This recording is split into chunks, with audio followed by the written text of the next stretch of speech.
Doctor Mohammad Yunus অনেক ক্ষমতায় আছে, আপনি এটা পক্ষে না বিপক্ষে? পক্ষে। আমি পক্ষে। অবশ্যই চাই। সালাম আলাইকুম, কি অবস্থা, ভালো আছেন? ভাই আপনি একজন সৌদি প্রবাসী হিসাবে আপনার আমাদের বাংলাদেশের যে বন্ধনকারী সরকার ডক্টর মোহাম্মদ ইউনূস আছে, আপনি কি চান উনি আরো ক্ষমতায় থাকুক? অবশ্যই চাই। জনগণ কইতাছে যে সবাই আছে ভালোই, নিত্য পণ্যের দাম কমছে, আবার দেখলাম সবাই দেশে খুব সুন্দরভাবে গ্রামে গেল, ভাড়া আয়ত্তের মধ্যেই আছে, সবকিছু মিলে আলহামদুলিল্লাহ।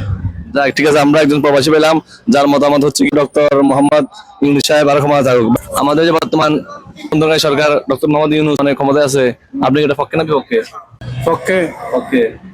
আপনি কেন? আচ্ছা হাবিবি, মনের থেকে আমি ওনারা অনেক সাপোর্ট করি, আমি অনেক ভালোবাসি, ছোট থেকে ভালোবাসি ওনাকে। এখন দেখেন অনেকে বলতেছে আপনার হচ্ছে কি উনি নাকি আপনার অবৈধ সরকার। কেন অবৈধ সরকার হবে? ওনারা আল্লাহর তরফ থেকে পাঠাইছে। না, কেন আপনি ওনাকে এভাবে বলতেছেন? মানে আপনার তো প্রিয় কেন উনি, এটা তো বলবেন। অবশ্য প্রিয়।